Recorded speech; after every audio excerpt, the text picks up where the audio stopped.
Hey guys, coming up, we break down Phil's surprising win at the PGA Championships. Brooks' eye roll to Bryson. What's that all about? And my picks, Charles Schwab Challenge at Colonial.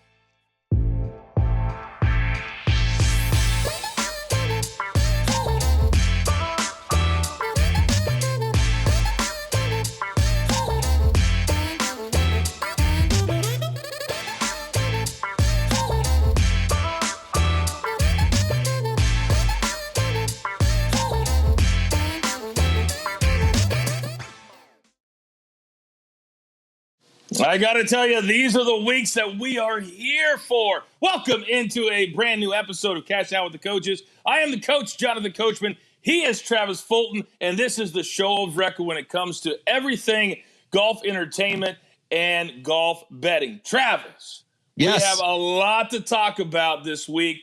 An incredible field in Dallas, but that's on the back burner because we have two huge topics that we got to get to. First of all, how are you? I'm good, man. Hey, we played a little golf yesterday here in Ponte Vedra. Got some cool content coming for you out there as we not only talked about the PGA, but we looked ahead, talked about the U.S. Open Championship, some of the other topics that are in the game of golf, but none bigger than Phil Mickelson. My goodness, Coach, where in the world did that come from? You know what? I'm kind of kicking myself because I normally put a flyer at every major just on somebody that kind of makes sense, that has the high odds. And from a golf betting perspective, man, whoever decided to throw a little bit of coin on Phil, but if you take the betting out of it, Trav, just what he was able to do and the scene, the people, the energy. Yeah. Can you imagine? And I thought about this right after it was over. Can you imagine if this would have been last August and he would have done this in San Francisco with no fans and nobody there, and we would have been robbed of that scene and that moment? I think Phil elevated himself into the discussion as far as not as greatest player ever, but as far as certainly when you're talking achievements, that's one of the greatest achievements of all time. Oh, yeah, absolutely. I mean, it's history. 50 years old, oldest to win a major championship, and it's not even close. You know, it's apparent to me. The only other time that I've seen that happen was Tiger, of course, in Atlanta at the Tour Championship. And here we have a 50-year-old Phil Mickelson, 44-year-old Tiger Woods, and they're still the two biggest names in golf. And it's not even close. It's not even close. They are the needle movers. They are what people are getting excited about. Take nothing away from Spieth, Rory. They have their following. We get that. But these two guys, I mean, they still reign. It was an incredible scene. It came out of nowhere. We've talked about Rory and others needing the fans. Phil needed the fans. That's the biggest entertainer of them all right there. Yeah. Phil Mickelson, he needed the fans. He wasn't showing form coming in. Phil will give you a line here and there like, yeah, gosh, I've been playing great. And then, come on. You know, you haven't been playing great. No. But he came in and just blew us all away. I still have no idea how he won on that golf course. Incredible.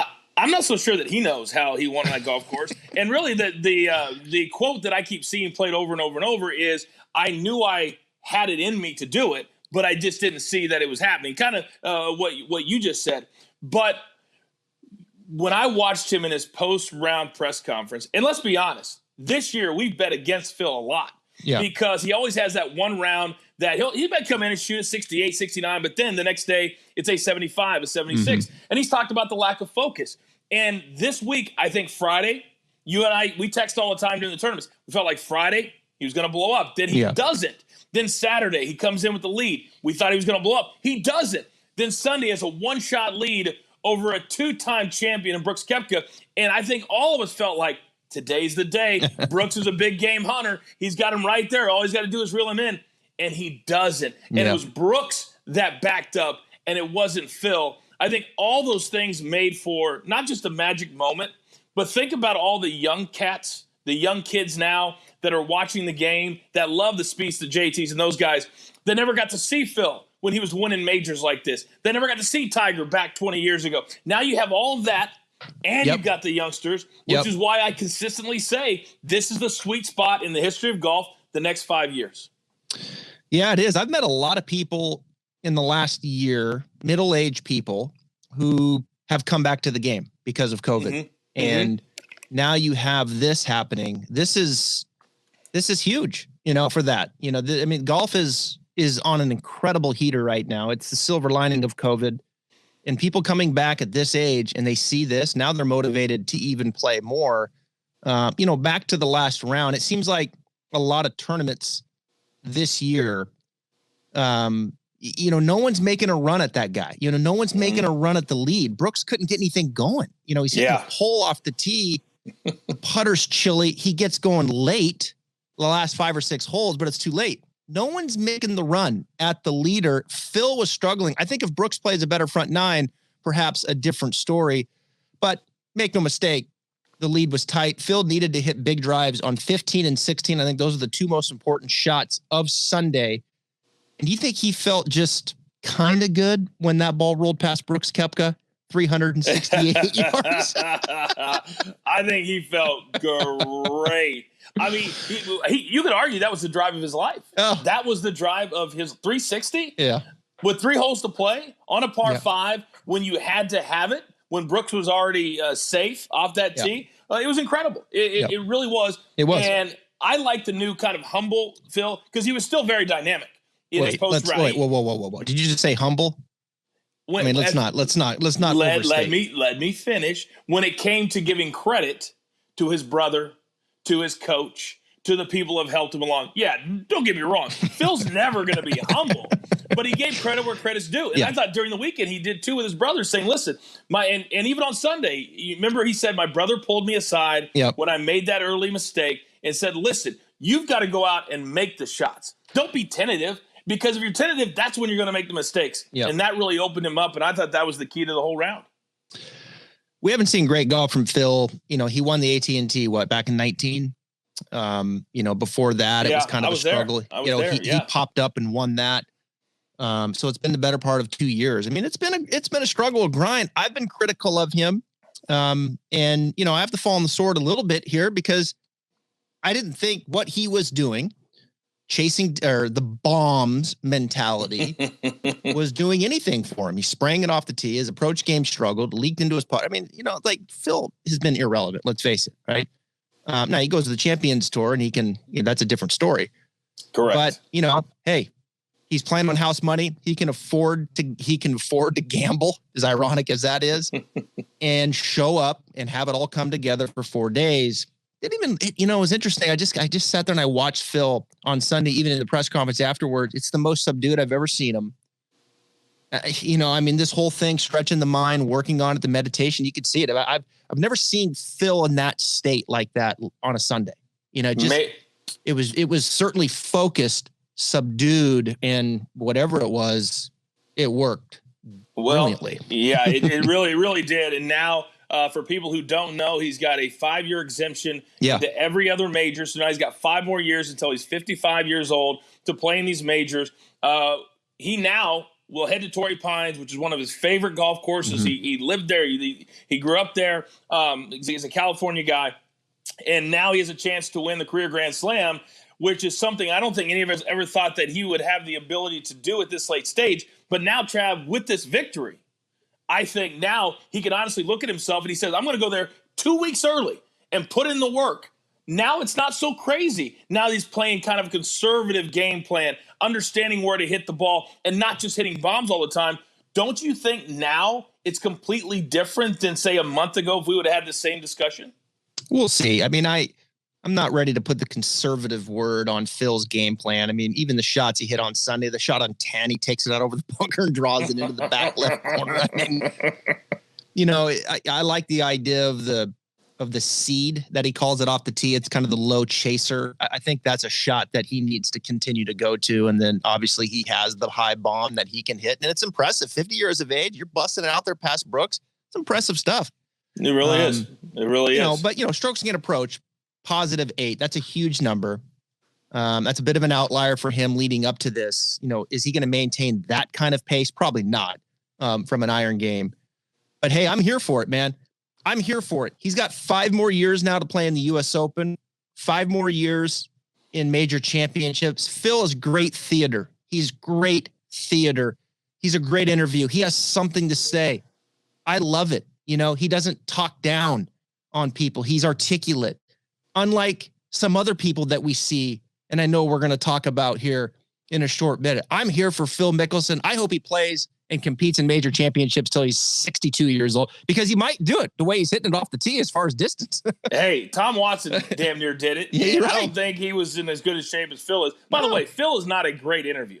Phil is the best interview of all time. Rory, Now, the man he was playing with, Brooks Koepka, we thought he was going to get it done. It would have been his third PGA championship, would have been his fifth major. And I think a lot of people, and certainly the books in Vegas, thought he was going to get it done. Sure. But it wasn't what happened on Sunday that has everybody chirping. Now, maybe it's my WWE background. Maybe I always believe that to have a good baby face or good guy, you got to have a good bad guy.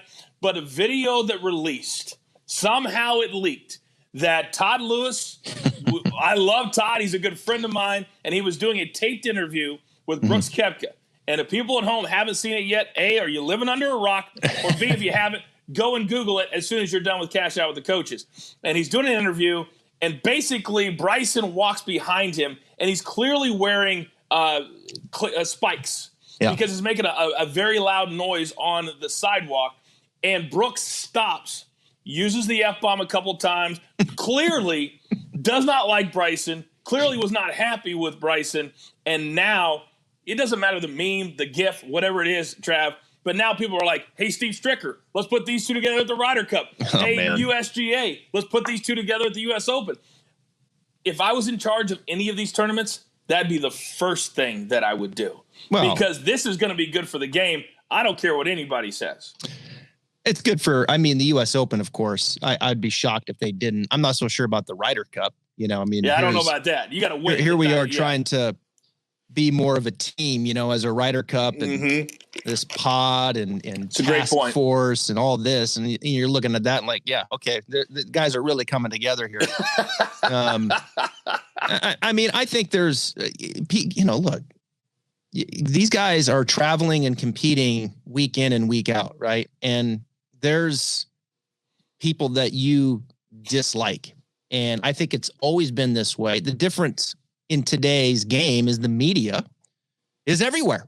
And there's a good chance it's going to leak. I'm a little surprised that it was Golf Channel. Little surprised by that. But this stuff just gets out and it becomes a story. But I think this kind of stuff and behavior, and I don't like him and he doesn't like me. I mean, I think it's been happening forever, right? It's like that in any industry. We know that. But this one feels, you know, there's some real fuel there, you know, because Brooks puts it out there. You know, he's the alpha and he's going to let you know he's the alpha. And that was another opportunity for him to let you know he's the alpha, right? Because Bryson's all beefed up and busting it out there. And he's like, hey, dude, you know, like he's rolling his eyes and Brooks is not dumb. You know, he knows what's up. And he's flexing a little bit. Is it good theater? Of course it is. It's great. It's different for golf, but this is today's media. More of this stuff is going to come out and I'm here for it. Let's have a rivalry. Let's put them together in the US Open. It'd be incredible. I've been very, very critical of Brooks over the last couple of years because I just don't think he approaches who he is and his career the right way. Now, he's created this. We haven't created this person. Right. He has done it. Now, has he changed a little bit in the last few months and become a little more open on Instagram and social media? Okay. But he clearly, when he started with the whole DJ thing last year in August, when he kind of put DJ on blast, that he doesn't really care if he has any friends out on tour. I don't think he cares. No. And clearly, if you watch that entire video, when Todd Lewis says, boy, we're going to have some fun if that gets around the TV compound, and Brooks says, I really don't care if it does. And I don't think right now he cares. And I think the person that does care is Bryson. Because if I was Bryson, you best believe, and maybe this is just me, but you best believe at some point I'm confronting Brooks. Not to get in a fight, not to throw blows, but to let him know, listen, I'm the most popular player outside of Phil and Tiger on the PGA Tour. We all know that. And is there a little bit of jealousy that comes out of Brooks? I think there is. I do. And does he like the fact that Bryson's getting all his attention? No, I don't believe that he does. But the only person that can change this, Trav, is Brooks Koepka. Yeah. Not us, not Bryson. It's Brooks. So I fall on the side of Bryson. But damn it, if I'm not wanting this thing to have some legs, give me some legs. Because this is the first time that I can remember that we've had a wrestling style feud or a boxing style feud. And this is what's going to open the door that I've been begging for the last 3 or 4 years. I work for the PGA Tour. We've had very spirited discussions. I'll say it like that things need to change. Players need to embrace being a bad guy or a good guy. They just put a $40 million pool of money to guys who want to be popular outside of the game. This does that. Whether you like it or whether you don't. You say, I'm here for it, Trav. Let's be here together, baby. Let's be here together. Because I can't wait for the thought. Who do you think is going to be the first camp that issues a statement? That issues a statement, the first camp between Bryson and Brooks? Yeah, this is, hey, we have no issues with each other. We're all good. There's no rivalry here. Bryson. There's no heat. You think Bryson. so? Yeah, I don't think Brooks is going there. Unless it's, I don't think You're probably right. There's nothing there that a sponsor is going to be like, hey man, we need you to do that. I don't think so. I think Brooks is fine. I think Brooks is, he fuels himself. He wears the chip. There's the chip, and he fuels himself through those feuds with DJ, and he creates it. It's him. Yeah. He creates it. This stuff's not coming to him. He's creating the environment that we're living in right now, and Bryson is being pulled into that. And is Bryson quirky? And there's other guys that think that have this similar opinion about Bryson. Of course there is. Yeah. Right. Of course there is, but they're not stopping the interview midway. I've never seen that before. Who does that? Who does that? Now, I will say this. For people who don't know, I would argue that Brooks has left millions of dollars on the table because famously a couple of years ago, he had all these offers from equipment companies. And he was like, why would I change the equipment that I'm winning major championships with? And he had like a potpourri, like 3 Titleist wedges, 2 ping this and what. And when you sign a deal with an equipment company, you got to play with all of their clubs. And he didn't want to do that. And so he cost himself a 7-figure contract. Yep. And I think Nike, would you say Nike is kind of the only big sponsor that he has? Yeah, I think there's sponsors that are turned off by it for sure. Yeah. There's no question. There's no question. I mean, the villain, we have villains. Patrick Reed, villain. Yeah. Koepka's a villain. Bryson's a villain. I mean, these, I think Patrick's probably a little jealous, don't you think? Patrick Reed's probably a little jealous right now. I think Brooks gets a little jealous. That's just my personal opinion. Yes, I do. Yes. And I think he creates what we're talking about right now, insert himself in, uses it as motivation. And here's he go. And I'm here for it, man. I am here for it. The U.S. Open's 3 weeks away. We've got some tournaments leading up to it. But my goodness, if the USGA, I mean, who knows with the USGA, right? I mean, they'll probably put Bryson with who knows, right? They'll put him with Kevin Streelman, Matt Kuchar, something like that. Because I guess I'm just at the point, Trav. They'll put him with Webb Simpson because because Webb gets stuck with them all. Webb, talk to this boy. I just don't understand those, and maybe it's. And I always single out writers, like sports writers, because they're notoriously the most conservative. And I've never gotten along with guys that write for a living. Just never gotten along with them. Because I've always been a TV guy and a radio guy. And I feel like they're the ones that are going to hold this feud back. They're the ones that are going to say, this makes me feel very uncomfortable. It doesn't make me feel uncomfortable. It makes me feel excited to watch a tournament. And if you're TV executives right now, you're saying to all your people right now, if you're NBC, you're saying, guys, if we don't feed into this and we don't pump this up, we're costing ourselves lots of money, lots of ratings points, and just a lot of, to me, credibility. As if you're into sports betting and you're into, and the Peacock Network, by the way, just paid $200 million for the WWE contract. And now you telling me you're going to have WWE and Vince McMahon and you're not going to buy into this on your same network? Of course. You got to lean in, buddy. You got to lean in, baby. You got to lean in and you got to get a little bit uncomfortable. And this is uncomfortable for golf. It is. I've never seen anything like it. I don't see that in basketball or football, someone stop and go, what? You know, I'm like, what are you doing? I mean, it's exactly right. It's crazy, man. It really was. But the USGA, do the right thing. Put them together. All right, so let's switch gears now because we've got a tournament this week, and it has kind of a surprisingly strong field. Yeah. And I made a list, and Berger's the defending champion because it's hard to believe we're now 1 year, a full 1 year from when the PGA Tour returned to the Colonial out of the pandemic. So that's just an awesome milestone. Morikawa lost in a playoff here last year. He's back. Patrick Reed, Justin Thomas, Louis Oosthuizen. Phil is there, kicking it by the pool yesterday, drinking some wine. Sergio, Jordan Spieth, Will Zalatoris, Abraham Ancer, just to name a few.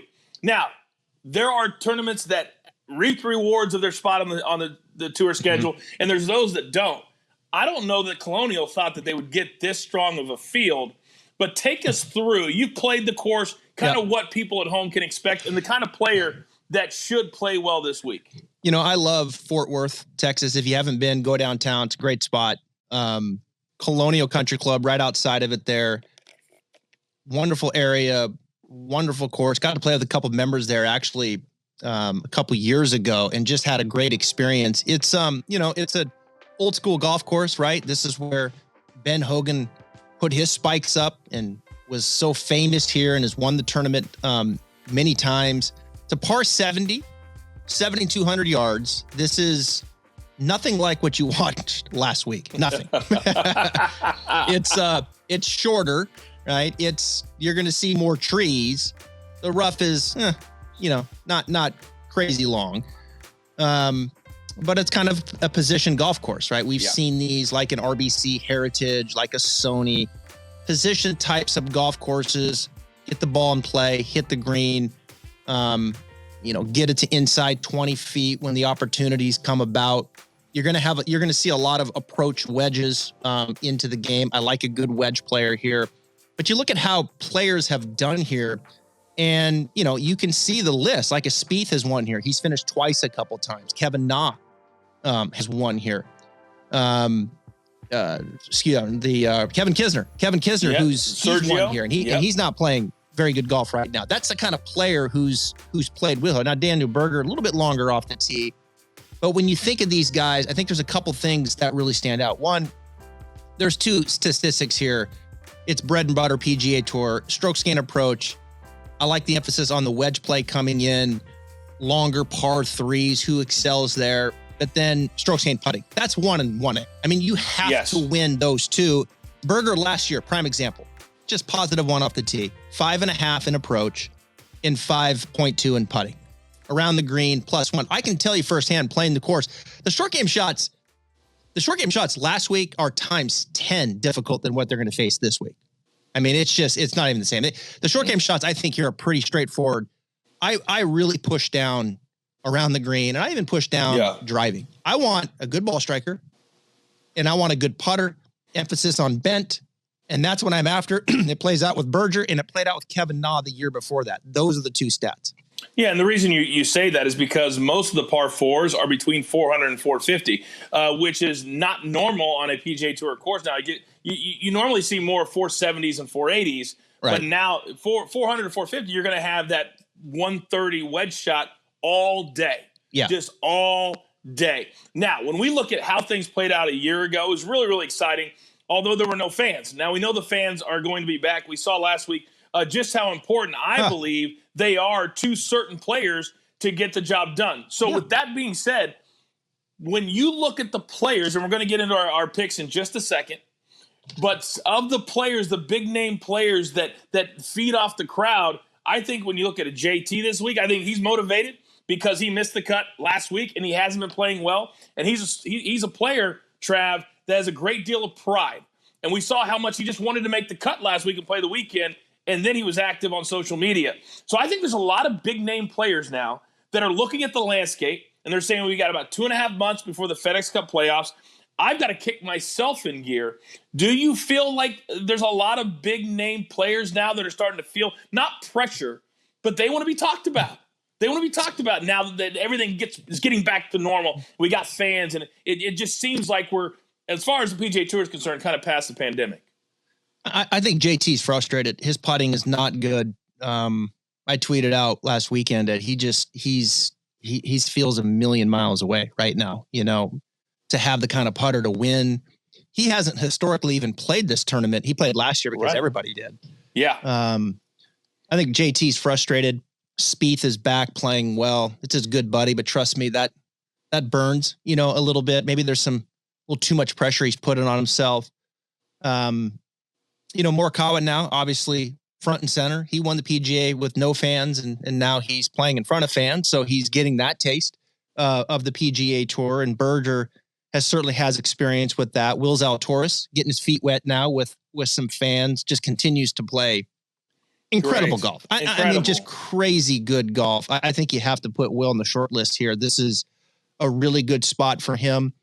Scheffler getting a little taste of now again, the fans, once again. So some of these younger players, they're getting that taste, of this is the PGA Tour, and Phil's like, hey, welcome to my world, boys. This is, like he's, nobody's good. I love the fans and the energy and the excitement, but don't put your hands on the player. I mean, come on. Don't put your hands on the player. Be smarter than that. And don't take a shot at somebody's knee. Like Brooks claimed they did last week. And who's to say that they did not?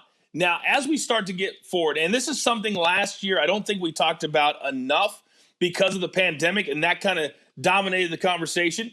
But let's remember, this will be the second year, Trav, that the FedEx Cup Tour Championship starts with a staggered start. So it's never been more important to have a high finish in the regular season than it is right now. You're talking about these weeks could be the difference between you making $15 million as a bonus or not. And I think that's what the players are starting to focus on now. They're like, listen, these high finishes translate into strokes. Strokes translate into leads, and leads can translate into $15 million. And I think now, if you ask a player to a man, that's got to be kind of their focus, don't you think? Well, I mean, we know Phil's motivated by money, so maybe that's what we need to lean to. maybe right? So. I mean, he certainly padded that and looks to keep building on that. He needs more, right? He needs to keep going. I think on those points, Charlie Hoffman is an interesting name. He's played exceptionally well. Yes. Can he keep it going here? This seems like could be another good spot. We know he played good at Valero. Texas, he's not afraid of. Although the wind probably won't blow as much at Colonial. When I played it, it was insanely windy, but usually not because of the trees. And then I think along those points, I think Gary Woodland's an interesting name that needs to start going and went back to Butch Harmon. I don't know why Gary Woodland leaves Butch, because every time he's with Butch, he plays good golf. And he was struggling, went back to Butch a couple weeks ago, and all of a sudden, here comes Gary Woodland again. His iron game is good. It's like, Gary, just settle in. Settle in and be consistent. You're where you need to be. Find your guy and Quit searching. He needs to go. I think he's an interesting name, and Finau needs to pick it up a little bit. Now, he was he was a top 10 last week. But backdoor, big time. It was a backdoor, and he did it kind of unconventionally through a short game. His ball striking really wasn't that good. It was a short game. It was like off the chart. He careered it around the green. So I feel like Finau needs to kind of get his mojo going in the way that we're usually seeing it, which is with, obviously he's long up the tee, which will be negated here a little bit, but he's a good approach game player. He's a very good approach game player, and I think his putting has improved. So can he keep the momentum going? But I got to tell you, man, we'll get to our picks. This Abraham Ancer guy, if there's a golf course that is built for Abraham Ancer skill set, this is it. Boom. This is it. And I know how much you hate, and I use hate with capital letters, validating anything that I do. But you're going to see with my betting, because I never send you my betting card, and that's on purpose. But you're going to see here in a second, you just validated everything I'm doing this week. Okay. So thank you for that. It's about time you start listening. So let's jump right into it. That's a great segue into our picks for the week. If you're joining us for the very first time, here's what we do. We take $100 and we kind of spread it out over 5 different picks, 2 head-to-heads, Great new graphic, Cody. Thank you. 2 head-to-head matchups, top 20 pick, a tournament winner, and then a wild card play that could be anything on the board. But Cody is such a good producer. My goodness. All right, Trav, your first head-to-head. What do you like? Where are you going? Where are we going, Cody? Who's my first one? Here it comes. There he is. Spieth. Great place to start. 120 over JT. We're going to beat JT when he's down. The disappointment of a missed cut. He was a mess. He still had a chance to make the cut. He had made that long putt on 18. I don't know what's going on with JT. There's some frustration settle in. He made a change with his putting coach, let's see, a few months ago. Played very well, obviously, at the Players, but it's been dismal. I mean, his putting, he's looked lost. He looks frustrated with his putting. Now, we know these guys can change it quickly. You know, we know that they can turn it around. Patrick Cantlay did it last week. He turned it around after 4 straight missed cuts. But I look at JT. He hasn't played here historically, so I don't think he's in love with this place. I think JT right now is the mentality, I'm going to play through this. I'm going to play through this right now. I need reps. But I don't think this is the best spot for him, even though we know his iron game can really go. The putter, I don't know. It's not there for me. Spieth, on the other hand, he's trending beautifully. He loves this place. He's won here. He's finished second a couple different times. This skill set, this golf course, Abraham Answer, Jordan Spieth, it is made for them. So I'll continue with the struggle with JT and just give the head up to Spieth. Yeah, and when Spieth won here, he did it in classic Spieth fashion, that spectacular shots made down the stretch. Let me ask you this real quick, because we talk about players changing coaches and being with certain coaches. JT has always been with his dad, and he's won, 13 times the PGA Tour with his dad as his only coach ever. Do you think, with the way that he's struggling a little bit, that maybe a new set of eyes might not be the worst thing? No, I don't think it's so much of that. I don't really think it's the ball striking per se. I think the ball striking has been fine. We know he can get a little loose with the driver, as he did last week. But the approach game's been fine. The iron game, it was off a little last week. He was 0, which is really off for him. But before that, he had 4 great weeks of stroke scan approach where he dominates around the greens, looks fine. It's just the putting. I mean, he looks, I don't know if it's in between something or if it's just a lack of confidence or what it is, but there's clearly frustration there. He missed the hole from 5 feet last week. I mean, didn't even touch the hole, which is just unheard of for that caliber of player. So something's going on there. He does seek out advice on putting. Matt Killen was his coach for a long, long time in putting. And then he left Matt, and he's went to John Graham, and they had some early success. And so, where are we at now with that? That's just the reality. Is he in between something? I don't know. I don't know the answers to that. But it hasn't been good, and it's holding him back. All right. Well, we'll see. I actually, whenever I go through my picks, I make a list of head-to-heads that I like, that my sportsbook gives me. And that matchup you just gave, that was right at the top of my list. So I love that play, Spieth over JT. Plus, only laying 20 cents. I love that, too. Yeah. My first matchup looks a little something like this. You mentioned Charley Hoffman. This dude has been, you don't want to say lights out because he's not winning, but every single week his name is in that top 20 of names that are just hanging around, playing well, plays great in the wind. And he showed up last week again. He showed up when they played in the Dominican, all those places. This could be a windy spot. And in all the metrics, his name shows up too. And I know what you're going to say, that Brian Harman is like Abraham Answer. He's like a Spieth. He's not a bomber. And this course should fit him well. And I agree with that. But I think Charley Hoffman is just playing better golf. So you're going to give me him at even money? I'm going to take it all day. I'll take Charley Hoffman my first head-to-head. No, I think it's great. I think where Harman struggles is the iron game. For whatever reason, he can just go so south in his approach game, and I think you have to really put the emphasis here. We know his short game is second to none. His putting is good, but Hoffman's, man, I've been pounding the drum for Charley Hoffman for a long time. Played very well last week. Yep. And as you'll see later on, I like him here too.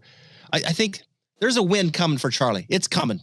Just like we were talking about with Sam Burns, it's coming for Charley Hoffman. He's he's excelling in too many categories and improving. And it just looks like a couple more things need to come together for him, I think, to get another win. Maybe the Phil win will inspire him because they've played a million rounds together. They've gambled probably literally $1 million together. And maybe last week will inspire him. All right, second head-to-head matchup. What do you like, Trav? All right, we're going to go Joaquin Niemann minus 120 over Scottie Scheffler. I'm here for the heater that is Joaquin Niemann with the putter right now. I mean, my goodness, this guy is filling it up. He loves bent grass greens, and this should be a good spot for him. You know, I think Niemann's coming into his own. I think he's as mature of a player as he has been. We saw him pop earlier in the year, kind of not go away, but it wasn't as good throughout the season. It's tough to sustain, top 10s week in and week out. 30th at the PGA, 18th at the Wells Fargo. I think the ball striking has settled in. I think it kind of went away there for the better part of a month in March or so, but now it looks really good, and the putter looks incredibly good. Niemann can get clunky around the greens, just kind of sloppy. It just looks like vanilla shots, and he throws them away, just throws shots away. This is a place, not a lot of demand, I don't think, here for a great short game. So I think it's a good spot for him. I'm signing up for the hot putter, particularly on bent, and a strong approach game. Scheffler, who knows? Flip a coin. He's coming back here. I think Scheffler's is a little bit on the down right now. So I'll go Niemann at minus 120. Yeah, to your point, if guys are missing from 125 or 130, they're not going to be in the mix anyway. So the strokes gained around the green, I agree with you, is not a metric. I also agree with you that Scottie Scheffler is struggling because my next head-to-head, Trav, looks a little something like this. How about Will Zalatoris over Scottie Scheffler? And Will Zalatoris is from the area, and I just feel like the way this season is going, Trav, and the way the storylines are playing out, and the guys who are winning are making for a great story. And so, to me, there's only one big story left for this season, and that would be Will Zalatoris getting a win to then qualify for the FedEx Cup playoffs, because right now he's not qualified, and he'd be 12th or 11th on the list if he was qualified. So I think he's really, really motivated, not just to be back home, but to be with the very best come August. So I'm going to say Will Zalatoris has a great week, and I think Scottie Scheffler, you couple that, I'm only at 15 cents, and Scheffler struggling. I think this is an easy play. Well, people are going to be like, well, wait a minute. Scheffler had a top 10 at the PGA, but he could use his driving to the advantage there. His strength is the driver, and you needed it there. Here, you don't so much. You've got to get it in the approach game and the putter. So I think last week's course, for me at least, Scheffler probably makes more sense. This week, bent grass, I'm probably going to push it down a little bit. So I think it's a good play. Zalatoris, I just think, frankly, is just a better player. I mean, he's just a better player. I mean, the kid's iron game is so damn good. I mean, it's just so good and impressive. If he could just have a decent putting week, he's going to win. The way he's hitting it. He does miss a lot of short ones from time to time. He's just living in that -2, -3, but +8 in a pro. I mean, it's like you go +2 putting, you have a putting week with the weight, like it adds up. Yeah. I love Shot Tracker with him because he has that beautiful little 2 or 3 yard draw on every shot. And it's amazing how consistent that draw is. All right. It's crazy. All right. Our top 20. Who do you got on our top 20? Well, I was throwing around a lot of names here, but we're bringing them back. Charlie Hoffman. There he is. Oh, great minds, baby. Great minds. I'm a homer for Charlie Hoffman. And I am going to either go all the way to another win with him, or we are going to fall together. Flat on our faces. I have been here pounding the drum, had his coach on the podcast, and it is real, folks. He is a top 20 machine. In fact, let's see, 6 of the last 7 tournaments. Wow. That's where he's been. And his ball striking, coach, his approach game, right next to JT, right next to Morikawa, and right next to Zalatoris. That's the company he's in. Positive 8 lakhs last week in approach, positive 6.6 at Valspar. This dude just gets anything out of his putter. It's been a little chilly the last couple weeks, but he's put together some good putting weeks as well. It just hasn't all like kind of lined meshed, up. Get that bounce here or there. You got to have some things go your way to get a win. But for a top 20, sign me up. Charlie Hoffman. Plus 175 right? is a fantastic number. What am I missing for him? Well, this is what Vegas does. They miss out on. This is where you find holes in their game, so to speak, because they can't watch 200 players every week. So they just look at certain numbers and probably the year-long numbers and not the recent numbers. Yeah. Or this would be like in the 130 or 140 range, to be honest. Love this pick. My top 20, you talk about falling flat on our faces, or we're going to go to the moon. I'm going to go Gary Woodland, and I'm getting it better than your Charlie Hoffman number because I think they're looking at the whole year. And he really struggled up until, as you already said it, a couple of weeks ago. But now he's showing up on the leaderboards. He's showing up at really hard golf courses. But we also know that he can score. And his wedge game is better than people think it is. And when he's dialed in, he can dominate courses like this because he can cut off the dog legs. He's got the power to get it down there to 110, 120. And I think he does that. And I'm getting a plus 200 for a top 20. That's all I've got to do. I'll take this all day. Give me Gary Woodland, top 20, lock it in. Yeah, Woodland usually doesn't play here, but he did last year and finished 9th. So he's got some good vibes. That was a good field last week. But make no mistake, his last 2 tournaments, he's looked good. He's looked much better. I think he's kind of cleared his mind. Woodland strikes me as a guy who just, he can tinker too much. And then he starts to get too many noises. And then it's like, poof, it blows up. And then it's like, okay, wait a minute. Let me hit the reset button, go back to Butch. And then we just start sailing again, And I think we're kind of in that sailing stage again. So I think Woodland, coming here, he plays. I think if he plays anywhere like he did last week, he'll be in the top 20. I wonder if Butch laughs when he looks down at his phone after somebody leaves him, and he always goes, "Oh, about 8 months, 9 months. Yeah, it's about time for him to call me back." And just says, "All right, come back home, baby. Just come back home." And he's got so many players like that. I think he probably, at first, and I don't know this, but it was personal at first. Yeah. And then he realized it's just business. And then he's like, why am I wasting all this emotion on these psychopaths? Because, these guys are under a lot of pressure. Yeah. And golf does weird things to you. And it's just part of the business, them leaving and whatnot. So I think he probably has just learned. Now he's at the point where he's like, I don't even care. You want to go over there?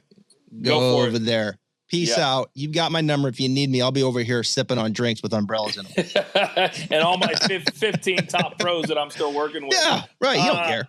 All right, let's get into our winner for the week. Who do you think is going to be putting on that beautiful plaid? Is it plaid jacket? Is that what they call it? A plaid that you get to put on when you win the Colonial? Is that what it is? I think it is. Yeah, it's. I've got a picture of it actually right here. It's a plaid. Is it tartan? Is that what they call it? Tartan. Yeah.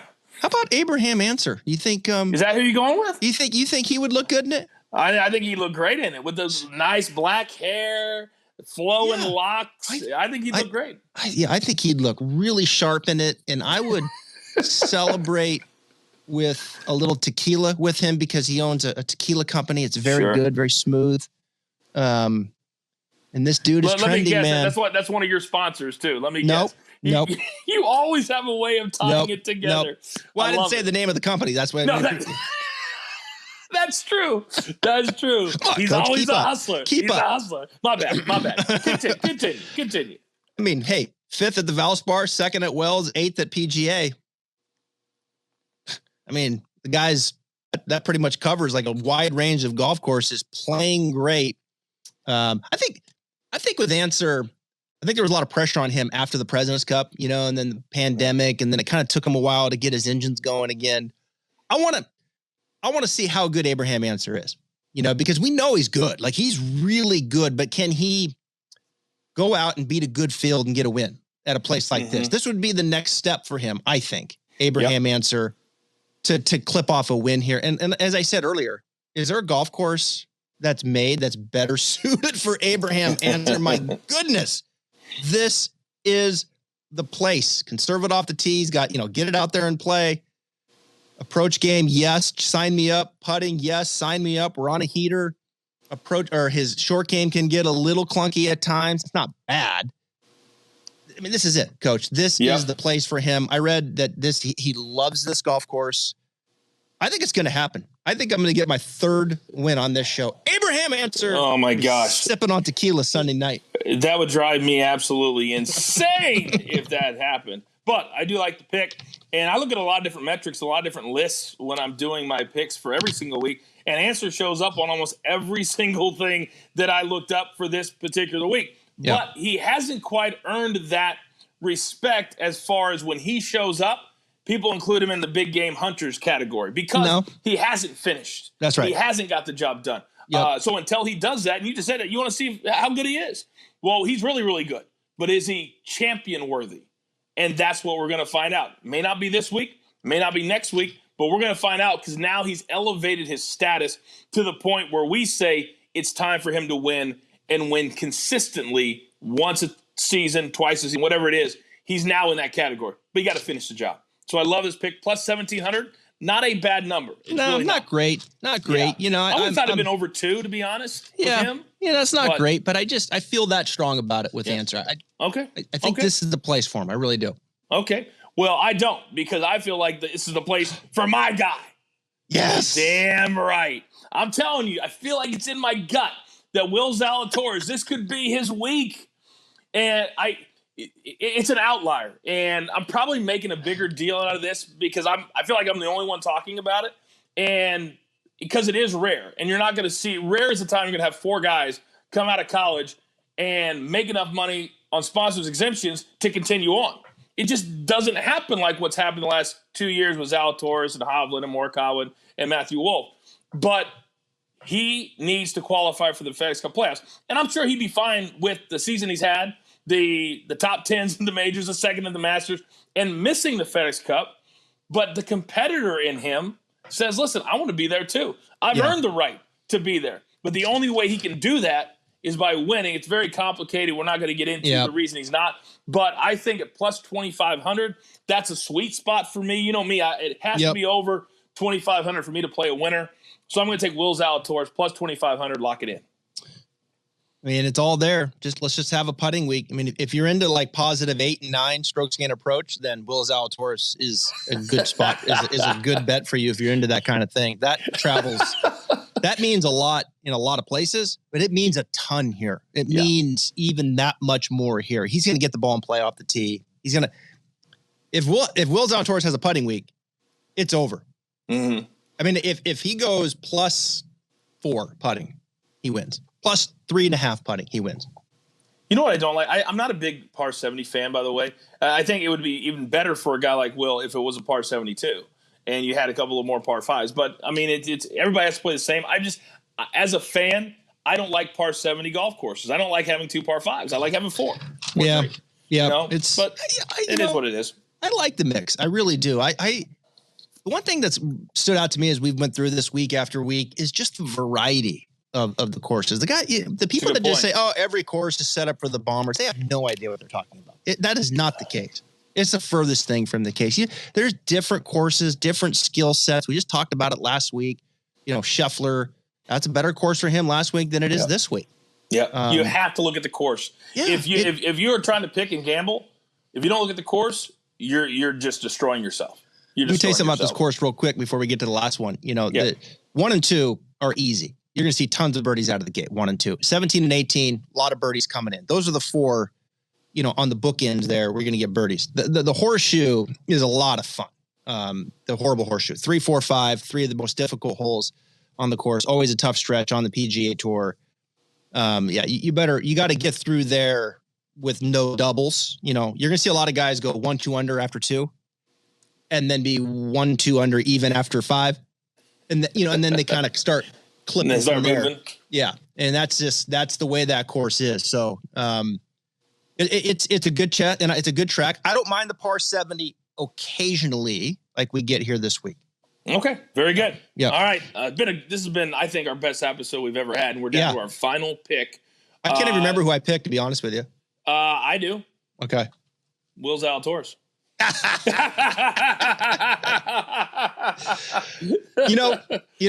It's funny because I actually I have him right here. I put him down to win. I was like, this is the week, right? Obviously, this is a great spot for him. Yep. I wonder with Will, he's a Texas kid. Texas didn't offer him a scholarship. And the reason, because they didn't think he was a good enough putter. And then he goes to Wake Forest, right? And here we are. And it's like, I wonder if that kind of burns him a little bit, deep down coming back to Texas. Probably not. He doesn't seem like that kind of. Brooks would be like, hey, man, let me tell you something. 8 years ago when I was 11 and Texas wouldn't offer me a scholarship when I was in 6th grade. I hate to admit it. I have a little bit of that in myself. From your college days? Just like in general, like where you feel slighted and like, I hate to admit it, but like that's something that I work on. It's like, come on, man. Like, you got to be better than that. You got to move on. But I think with Brooks, like it's so apparent. Will doesn't strike me that way. He doesn't strike me that way. Pretty just I don't say happy-go-lucky, but just a nice way about him. He's like a glass of milk. Very tall, smooth, clean. And can he do enough with the putter? That's why I went top 10 on my wild card. Can he do enough with the putter? I say 3.5 to win. I think he's going to come in just like he did last week, negative 0.3. He finished 8th. Trav, you say you have a little bit of that in you. I say I've got a whole heck of a lot of that in me.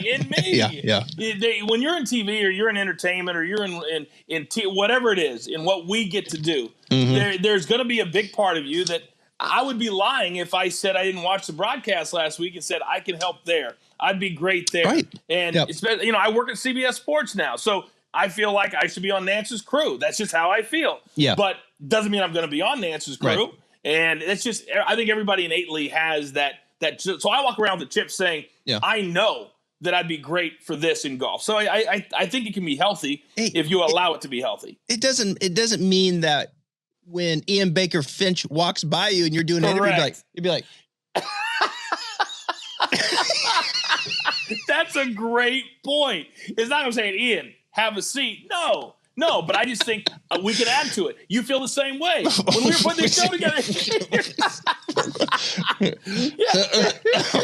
Well, then it would just be over. After that. Oh, man. We wouldn't be doing the show if we didn't have that chip, right? We felt like 6 months ago we could have the best golf betting podcast out there. And I believe that it's developing into that. You have to believe you're the best. Bryson's got the bias going that night.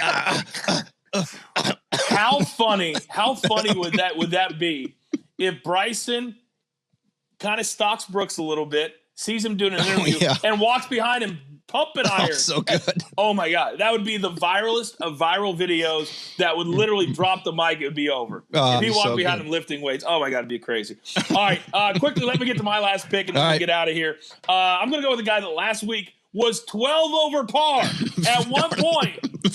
At one point, this is not my pick. I've changed my pick to Cameron Tringali. I'm going with Cameron Tringali. Cameron Tringali plus 400 for a top 10, not a top 20. I'm going top 10 Cameron Tringali. And I'm going to tell you why. You take those 11 holes that he blew up at the PGA Championship when he was at 3 under par, and you take everything else that he's done, he has consistently shown up every single week. And I think when I looked at a lot of the different names, and I also like to give numbers where people can actually get a good value for their money. I don't like to play a minus 150 for a top 20 pick because that's not value. To me, Cameron Tringali is playing the best golf of his career. And I think he comes to Dallas very, very motivated and confident. And at plus 400 for a top 10, I'll take that. Lock it in, Cameron Tringali. I don't love it, but I don't usually, he doesn't do it for me. I know he's had a great run, and we talked about it in a show a while back. I mean, you have to acknowledge the run that he's been on. It's been terrific. Let's see if Kiwa broke him though. That was hard to watch. That was hard to watch. Yeah, you got to give Cameron Tringale credit, man. He's been out there a long time, and for him, he's playing some great golf.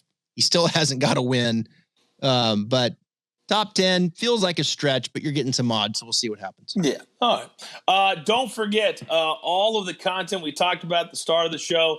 Go to the Sports Pub Media YouTube page, subscribe, turn on the notifications. They're going to be growing the page. They're going to be growing the content, adding to it. Follow them on social media, on Twitter and on Instagram as we continue to grow the show as well. Hey, Bryson, any last thoughts? Oh, man, I'm here for it all. You know, I really am. I'm here for it all. Golf is – my last thoughts are this. Golf is on fire. It's just it is literally on fire. It is awesome to see the fans back. The PGA Tour needs now to start getting some of those funds coming back in. They were hemorrhaging money, starting this week, last year, to get the game back out there. They did a terrific job leading the way. And hey, here we go. We've got Charles Schwab this week. Oh, and how about the Memorial? Have you heard of that? Jack Nicklaus's tournament. I'll be honest, I hadn't even thought about it. Yeah, I forgot. Oh, that's coming next week too. My goodness. So, thank goodness. We'll see everybody next week, and we'll talk about another good field. I love it. We continue to grow. I love being part of the conversation each week as we try to continue to help grow the game of golf. All right, that's going to do it for us. We talked about Phil. We talked about Bryce. Talked about Brooks. We talked about the field this week. We did all of our picks.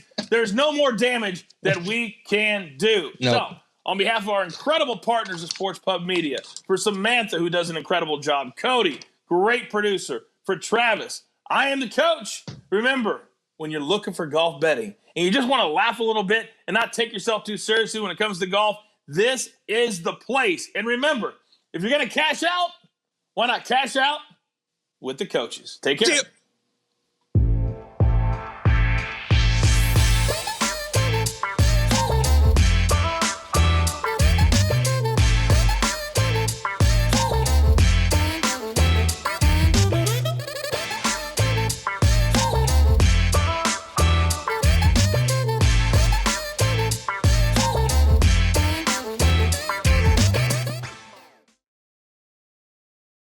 Hey guys, what's good? This is the coach. You may know me from PGA Tour Live, the Golf Channel, or even ESPN.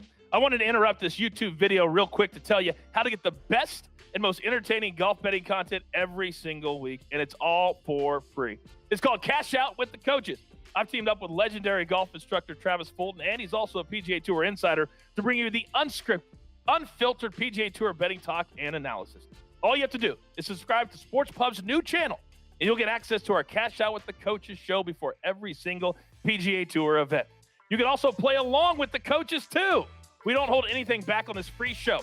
And all you have to do is subscribe to Sports Pub's channel with the button on the video, and you'll have access to every single show. Trust me, you don't want to miss it. Can't wait to see you on the channel.